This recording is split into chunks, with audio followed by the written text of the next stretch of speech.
एक हाथ पर गरम वैक्स लगाकर खींचती हैं। तभी देवरानी की चीख निकल जाती है।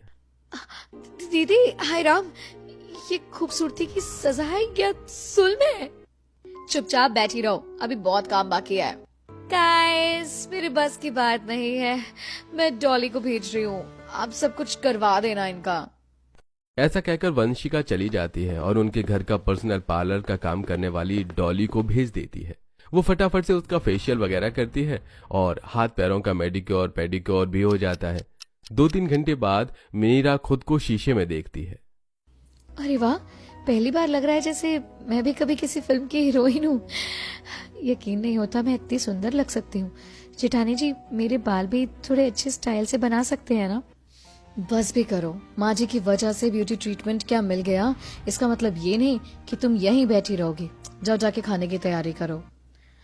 जी जी जेठानी जी। तब नीरा रसोई में जाकर सबके लिए बढ़िया सा नाश्ता बनाती है, जिसे खाकर पूरा परिवार खुश हो जाता है और सास भी बहू की बलाएं उतारती है। इतने में 2-3 मेहमान मुंह दिखाई की रस्म के लिए आ जाते हैं, तो नीरा घूंघट करके बैठ जाती है। सब एक एक करके उसका चेहरा देखते हैं। अरे वाह वसुधा, तेरी तीसरी बहू तो चांद का टुकड़ा निकली, बड़ी सुंदर है। हाँ भाई, मुझे तो बहुत सुंदर लगी तेरी ये बहू। इस सुंदर बहू को आप सब 2 घंटे पहले देखते कितनी बदसूरत सी थी। वो तो घर में ब्यूटी ट्रीटमेंट का सामान है तो 4 चांद लगा दिए, दाग मिटा दिए चांद से। किंजल इज राइट, वरना इस गरीब ने कभी थ्रेडिंग भी नहीं करवाई थी। अच्छा, गरीब बहू को अमीर ससुराल में ब्यूटिशियन की फैसिलिटी मिल गई। सही है भाई, जो भी हो ससुराल में ढल गई। अरे शीतल गंगा, तुम ये बात छोड़ो, मेरी बहू ने बहुत अच्छी खीर बनाई है, खा कर तो देखो। अरे वाह, सचमुच खीर नहीं अमृत लग रही है, अमृत। अरे मैंने तो पहले ही कहा था, मेरी ये बहू जितनी सुंदर है उतनी ही सर्वगुण संपन्न है सभी घर के कामों में। इसके बाद थोड़ा बहुत से ढोलक पर नचवाते हैं और मुंह दिखाई की रस्म के बाद सब चले जाते हैं। धीरे धीरे नीरा अपने ससुराल की जिम्मेदारी बखूबी निभाती है। टाइम पर सास ससुर को बढ़िया बढ़िया खाना बनाकर खिलाती है। दोनों जेठानी तो पहले से ही घर का कोई काम नहीं करती थी और हमेशा मेकअप और इंस्टा पर ही बिजी रहती थी। वहीं नंद भी आए दिन डॉली से अपना न्यू हेयर स्टाइल करवाती थी और फिर एक दिन सास भी हेड मसाज लेती है। बहू, ऐसे क्या देख रही है, तूने कभी हेयर स्पा लिया है? नहीं माँ जी, गरीबी के चलते मैंने ये सब कभी एक्सपीरियंस ही नहीं किया। नीरा, ये देख, मैंने आज बालों में केराटिन करवाया है और न्यू हेयर स्टाइल भी अच्छा लग रहा है ना? पता है 5,000 लग गए, तेरे बाल भी रफ हो रहे हैं, तुझे भी करवा लेना चाहिए। क्या 5,000? नहीं बाबा, इतने पैसे में तो हमारे घर का 1 महीने का राशन आ जाता है।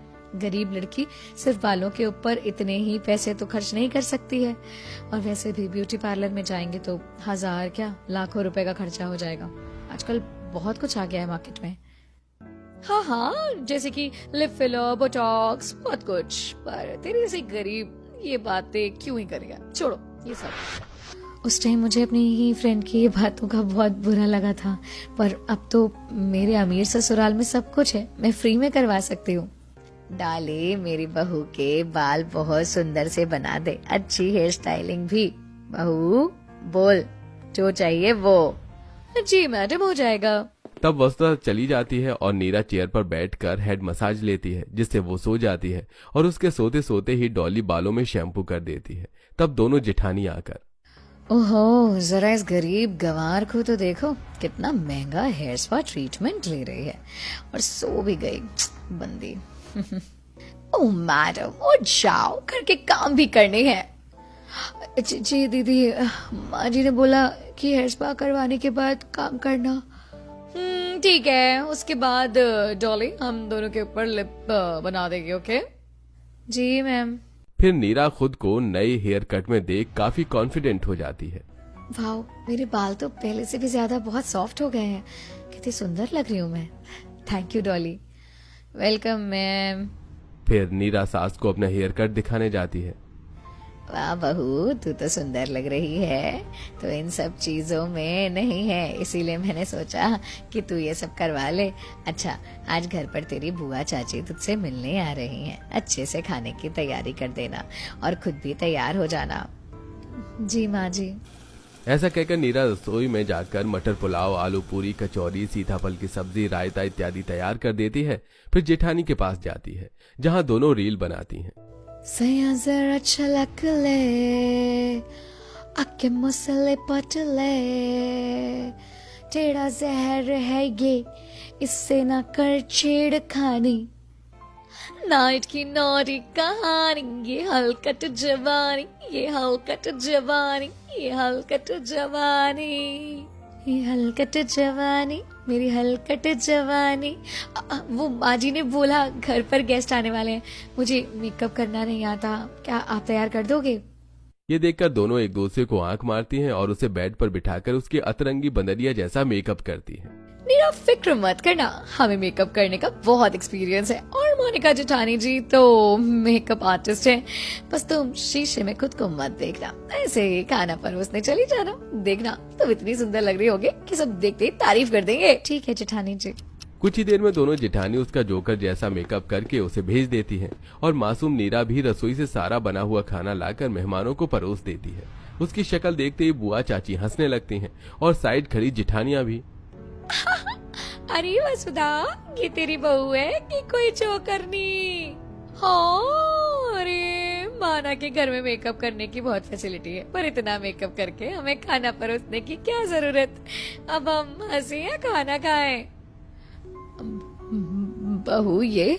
नीरा को समझ आ जाता है कि उसका मजाक बन रहा है और वो रोते हुए कमरे में जाकर जब खुद को देखती है तो रोने लगती है और इतने में सास पीछे पीछे जाती है। बहू ऐसे परेशान मत हो, मैं जानती हूँ ये नीच हरकत उन दोनों की ही है, मैं छोड़ूंगी नहीं उन्हें। तू इतनी अच्छी है और तेरे से जलती है वो। माँ जी, मैंने कभी किसी का बुरा नहीं चाहा, जेठानी जी का भी नहीं, तो उन दोनों ने मेरे साथ ऐसा क्यों किया? बहू ये सब छोड़, ये मेकअप रिमूवर है, इससे हट जाएगा। फिर तू आजा, मैं बहनों को खाना खिला देती हूँ।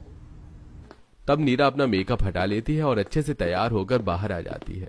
इतने में वसुधा उन दोनों को खाना खिला देती है। मुझे माफ करना बहू, हमें तुझ पर ऐसे हंसना नहीं चाहिए था। तेरी दोनों जेठानियां ही बेकार हैं। और हाँ, तूने खाना बहुत अच्छा बनाया है, ये ले तेरा नेक। अब हम चलते हैं। तब दोनों चली जाती हैं। फिर नीरा दोनों जेठानियों से उसे हरकत का कारण पूछने जाती हैं। तब भी नीरा का मजाक उड़ा देती हैं। अगले दिन किंजल इंस्टाग्राम लाइव करती है। तब नीरा उसे चाय देने जाती है। गाइस, ये बिल्कुल नेचुरल लुक है, बिना किसी फिल्टर के। इसे कहते हैं ग्लोइंग स्किन। कैमरा बंद होते ही, दीदी आप तो पहले मेकअप करके कैमरे के सामने जाती हो, फिर फिल्टर भी लगाती हो, तो ये नेचुरल कहाँ से हुआ? आपने इतने सारे लोगों को झूठ बोला। देखो, कैमरे और मेकअप की दुनिया ऐसी ही होती है, दिखावा करना जरूरी होता है, पर जब असल जिंदगी में कोई वही दिखावा अपनाने लगे तब तो सच्चाई खो जाती है ना दीदी। लिसन, चाय रखो और जल्दी बनो। पता नहीं कहाँ से गरीब लड़कियां अमीर ससुराल में आ गई। Know fashion sense. ऐसी बातें सुनकर नीरा को बुरा लगता है, इसलिए वो YouTube और बाकी जगह से ब्यूटी नॉलेज के बारे में जानती है। एक बार वंशिका के चेहरे पर ज्यादा देर मेकअप रखने से रेडनेस हो जाती है। तब नीरा देसी नुस्खा बताकर उसकी मदद करती है, जिससे वंशिका अब नीरा से प्यार से बात करने लगती है। वक्त गुजरता है। एक दिन दोनों जेठानी एक न्यू ब्रांड से ब्यूटी प्रोडक्ट लाती हैं, जो अभी बाजार में लॉन्च नहीं हुआ था। Instant glow skin serum. Kinjal, इस सीरम को लगाकर हम और गोरे हो जाएंगे। इसका एक्सपेरिमेंट सबसे पहले उस गरीब पर करें। हाँ दीदी सुनो, नीरा तुम्हारे चेहरे पर ये लगाकर देखते हैं, इंस्टेंट ग्लो आ जाएगा। न्यू सीरम है। नहीं दीदी, ब्यूटी में समझदारी की कोई जरूरत नहीं है, बस दिखावे से कुछ नहीं होता। वैसे भी उनको मैं सिंपल ही अच्छी लगती हूँ। फाइन, हम अपने आप पे खुद लगा लेते हैं। बहू, आए दिन क्या क्या चीज लगाने लगते हो तुम अपने चेहरे पर, और इसके बारे में तो कहीं सुना भी नहीं है, ना ऐड देखा। पापा जी, आप इन सब मामलों में ना बोलो तो अच्छा रहेगा। इन मामलों में कोई नॉलेज तो है नहीं आपको। दोनों जेठानी अपने कमरे में रात को सोने से पहले उस सीरम को चेहरे पर लगाकर सो जाती हैं। अगले दिन दोनों अपनी शक्ल आईने में देखकर चिल्ला उठती हैं और जली हुई स्किन मिलती है उनकी। हे भगवान, ये हमें क्या हो गया?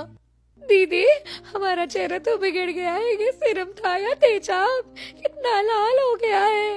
हे भगवान, और लगा लो चेहरे पर सब कुछ। घर वाले तुरंत दोनों को स्किन डॉक्टर के पास ले जाते हैं। सब देखने के बाद डॉक्टर, देखिए ये फेक प्रोडक्ट्स हैं, कोई टेस्टिंग नहीं हुई थी इसकी। अभी इस प्रोडक्ट के बारे में न्यूज आई है कि किसी ने छुपाकर इसे सस्ते दाम पर लॉन्च किया और आप दोनों को ये भुगतना पड़ा। अब तो सर्जरी करनी पड़ेगी चेहरे की। नहीं नहीं, हम अपना चेहरा नहीं खो सकते। मुझे डर लग रहा है। मैं नहीं करवाऊंगी डॉक्टर से ये सब। और कोई सस्ता हैक नहीं है क्या? दीदी, मेरे पास है घर के नुस्खे, ये सब कुछ ठीक हो जाएगा। आप मेरी बात मान करके तो देखिए। मान लीजिए भाभी, नीरा भाभी ने मेरी भी हेल्प की थी। ठीक है। फिर सब घर आ जाते हैं। साथ के साथ दोनों बहू एंटीबायोटिक पिल्स लेती हैं और नीरा घर में सिलबट्टे पर एलोवेरा, चंदन, नीम, केसर का पेस्ट बनाती है, जिसे वो जेठानी के चेहरे पर दिन में 4 बार लगाती है और 1 हफ्ते तक उनकी देखभाल करती है, जिससे धीरे धीरे सारे निशान खत्म हो जाते हैं और दोनों पहले से भी सुंदर लगती हैं। अरे वाह नीरा, तुम्हारे पैक ने तो कमाल कर दिया। सर्जरी के लाखों रुपए भी बच गए। हाँ नीरा, तुम सच में बहुत गुण और नेचुरल ब्यूटी वाली बहू हो। तुम्हारी वजह से हमारा चेहरा भी ठीक हो गया, वरना कुछ नहीं दीदी। मैं तो तब भी आपकी मदद करती। इसीलिए बोलती हूँ कि नेचुरल ब्यूटी ही बेस्ट होती है, न कि ये केमिकल प्रोडक्ट्स। बिल्कुल सही कहा मेरी बहू ने। सच्ची सुंदरता बाहर की नहीं, अंदर की होती है। लेकिन अगर थोड़ा सजना सवरना हो भी तो दिमाग और दिल दोनों को खुला होना चाहिए। अब से भाभी आप भी मेरी नीरा की तरह नेचुरल ब्यूटी वाली बनकर रहना। इस बात पर सब हंसने लगते हैं और तीनों बहू सास के गले लग जाती हैं। तीनों बहू सास के साथ खुशी खुशी रहने लगती हैं। दोस्तों, इस कहानी को लेकर आपकी क्या राय है, कमेंट करके हमें जरूर बताइए।